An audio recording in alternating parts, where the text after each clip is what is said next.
All right. Thank you, everyone, for tuning in again. My name is Nata. I am the LGBTQ coordinator at Latino Behavioral Health Services.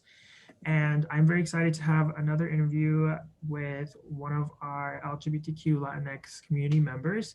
And his name is Andy. Andy, how are you? I'm doing well, Nata. Thank you for having me today. I appreciate it. Thank you for being here. I love talking to our community members and I love getting to know each and every one of you. And I think our stories are super valuable and just unique in every way and form. I So could not agree with you more. exactly. So let's start by getting to know you, Andy. Like who are you? What do you Yeah, yeah. So my name is Andy. I am a second generation born in the U.S. Latinx queer identified person. I prefer to self-identify as Mexican American, and I was born and raised in Southern California. I've been in Utah now for the last decade. I actually moved out here to go to school. And consequently enough, I came out as queer during that time when I moved here. I never thought that I would leave. I mean, the comfortable bubble that I had in Southern California of, I mean, it just being very liberal, very diverse and to come to an area that, I mean, is kind of the exact opposite in some regards. Um, but it's been an interesting experience living out here in Utah. When I moved out here, I not too long afterwards I came out as LGBT or LGBTQ, and I, at the time, and it's so weird sometimes to think about it. I came out as lesbian. I didn't identify as lesbian though because I never really felt like a woman who was attracted to women. I've always felt that I more identified as straight than anything. But then this will make sense in a second. But not too long after I came out, I had like a second coming out about 6 months later as trans. do? Uh, I was born a woman. I have always identified as a man since I was a little kid.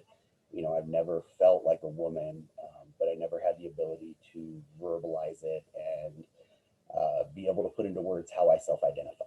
And so as I got older, I realized it was a little bit problematic because I just felt stuck. I felt like my identity was a huge conflict, both culturally and socially, because we really, in Latinx culture, and I don't want to speak for everybody, but at least for my family was very much into a binary in terms of gender. Um, and in terms of being like LGBTQ and of having a different sexual orientation other than straight, my family's always been pretty accepting of that. That fortunately, has never been an issue. But my trans identity, though, that has been, I don't want to say a point of contention, but it kind of has in a sense. Um, just because my family didn't understand it. My family loves and accepts me. They've always been supportive of me.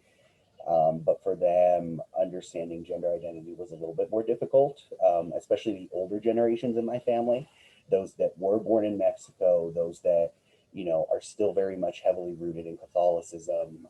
Those family members had a little bit more difficult time. Well, flash forward to now, 9 years later since I came out, my family's super loving, super accepting. They're fantastic. I could not be more blessed to have a supportive family. Um, and I mean, it's great. But being Latinx, being Mexican American, and being trans and being queer identified is so weird for me because, in a sense, I feel like my identities are very much compartmentalized in that, I can be this in this space and this in this space and this in this space, but having an intersectionality of all of my identities almost feels like a conflict, not for me per se, but for other people, because other people don't understand how that intersectionality works. Whereas, I mean, I hate to say it this way, but for a Anglo-Saxon folks, recognizing that intersectionality is different because people don't see how, culture and religion and identity and family relationships, how those all kind of mesh together, and how, in some instances it can be a lot to unpack, but also it's different. And I don't know how to say that, how to really explain that, but I think the folks that are there tend to know what I'm talking about. And then just a little bit more about myself. I actually work in medical research here in Utah. That's part of the reason why I've stayed. And I've actually done a lot of work in LGBTQ healthcare too. Done a lot of transgender health research, and still do education, mainly for the medical community, but I do some advocacy work with the broader LGBTQ community as well. But I think over the years, as my identity has developed and I've become more adamant about setting boundaries between my personal and professional life, because it is a little bit weird to work with the queer community and also be queer identified. Because I want to have boundaries. I want to respect other people's boundaries, and I want to respect my own. So the way that that has developed over time is that I've done more of a focus on the working with the medical community, the professional community, and not as much work with the direct community, just out of respect for my own personal boundaries. Mhm. So it's a little bit about me. A little bit and a lot too. But um, you mentioned, Andy, that it took a while for your family to kind of get adjusted or get familiarized with your transition and with your coming out. Like, tell me a little bit more about that. Yeah. So when I came out, um, I guess we'll start about the first time I came out. With my sexual orientation, my family wasn't surprised. Wasn't surprised at all. It's kind of weird because thinking back on it right now, and this is one of the first times I thought about it. So my younger sister, um, I'm trying to think on how to phrase this. So I came out to my younger sister first, and she wasn't surprised at all. She's like, "Okay, cool. I know this is who you are," and so on. When I came out to my grandparents, when I came out to my grandma, I should say, because I never really came out to my grandfather, and unfortunately, he passed away a little less than a year after I came out to most of my family. So we never really talked about it. But most of my family wasn't shocked when I came out. But thinking back on it, though, and now I'm kind of remember my train of thought, the interactions that my grandma, who is from Mexico, she's been in the U.S. now for like 60 years. She Oh, moved wow. out here in the early 60s, right before my mom was born.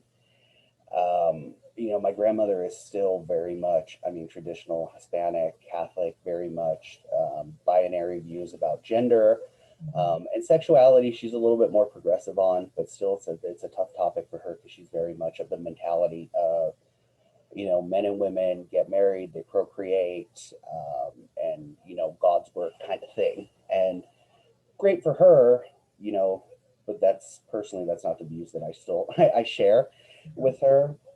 But it's weird because the interactions that she'll have with my younger sister and with me, especially growing up, my grandmother was always very much like, and still to this day, focuses on asking my sister, when are you going to get married? Do you have a boyfriend? That kind of thing. Questions about her relationship. And yet, growing up, I never had those questions, even when I was, my sister's age now. And in retrospect, I think that in part has to do with my family knew about my sexuality way before I even came out. Well, after I came out with my sexual orientation, I came out with my gender identity, and that threw a lot of people through a loop, because my grandma, again, that traditional mindset, following what the Bible says and what the church says and things like that.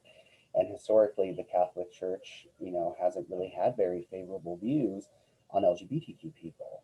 The current Pope has changed a lot of that, but still, being transitioning, is still, I mean, it's looked down upon in a lot of religions, and so my grandma and I had to have a lot of difficult conversations about that and what that looked like. But fast forward to now, it's weird for me because now she sees me as a male, she respects me as a male, she refers to me as a male, and all of that, and that's great, and I love and appreciate it. But now she's putting the same expectations, cultural expectations, on me as our family would of any other Hispanic male. And so that's like a little bit of a weird limbo for me because I don't share those same binary views of gender as she has. Now, whereas the rest of my family, my sister was like, cool, you know, I've always known I've had a brother more than I've had a sister. And then with my mom, you know, I guess I should preface it with my mom was raised in West Hollywood in the 80s, which is very much, you know, you have New York City, which was the, you know, hub for Stonewall and the LGBTQ rights movement, like the birth of LGBTQ rights in the United States. Mhm. And and so I've always known that my mom is like really progressive, but it was weird because when I came out, like she was just very reserved about it. You know, we didn't really talk about it. It was just kind of awkward. But she respected me, and I knew she loved me, and there was no question in my, and you know, like in my mind about that. But it was just weird for about a year, and then we had a really frank discussion about it about a year later. And come to find out, she was worried. As a parent, she was terrified as to what could happen to me. One, being so far away from home and being in a far more conservative and predominantly white state, you know, worried about my health, my safety, access to services, anything like that. But two, being somebody who was so tied to the LGBTQ communities in the 80s, she saw the good and the bad. She saw, you know, family, she saw the community relations, she saw that people were always there for each other, but she saw the bullying, she saw the homophobia, she saw the transphobia, she saw, you know, the people who died as a result of the AIDS crisis at the time. And, you know, she was terrified. She was terrified for me being her kid and being so far away as to what could happen because she lived through that in the 80s and even through the 90s. And so, you know, I understand why she had some difficult feelings about it now. And now, in terms of the rest of my family, you know, even my, you know, outside of my extended family, I mean, my family's great. They're super supportive. You know, my family in Southern California, my family in Texas, my family in Mexico. I mean, my family is so great, so supportive, so loving. And I would not trade that for anything in the world because I know there's a lot of folks out there that don't have that. And it's sad. It's really unfortunate when families don't support or don't connect to their LGBTQ family members. But I think one of the trends about, well, one of the common factors about Latinx families is that we value family. We think that is very important. But these conversations that you had were pretty rough. I mean, if, for example, if you could, let's say, like coach someone into having these conversations, what would you tell them? Gosh, that's kind of a loaded question because everybody's circumstances are different. I would say the number one thing that I would tell people is outside of your family. Well, one, I would not, you know, like come out to everybody at the same time because I think that for me, had I done that, I would have been too overwhelmed. But I think, you know, while it would be great to just almost like rip the band-aid off and just come out and be like, okay, great, I'm out, I don't have to explain anything to everybody and we're good to go. I think that, you know, it does need to be done a little bit more tactfully, and it's not for other people, it's for yourself, because I know that taking care of your mental health during the coming out process is important. it's imperative to have some sort of support system set up. And even if that means identifying people, whether it's family, friends, whatever, that are safe to come out to, that are going to be there for you regardless, to identify those people and have those people there to support you, because you are going to need it. You are going to need it because you don't always know how people are going to react. And for me, I expected that my family would be cool with it, and I'm going to come out and it's going to be great and we're never going to have to talk about it again. That wasn't the reality. We had to have a lot of discussions. I had to have a lot of really frank and, in retrospect, really uncomfortable conversations for me with my grandmother about culture and religion, surrounding our Latino heritage, our Mexican heritage. And we had to have a lot of those difficult conversations. And it was hard for me. Emotionally, it was really difficult, but I was fortunate that I have had a support system. I have had friends. I have family that is super incredibly supportive, that I can talk to about those things. And so I think just having that when you're first coming out, and just being very mindful about who you come out to and when, and making sure you assess your own mental health and your own safety in the process. I think that, by far is going to be one of the single most important things and that anybody could do, regardless of, your cultural identity, regardless of any of the intersectionality with your identity, having that support system and taking inventory of your own mental health.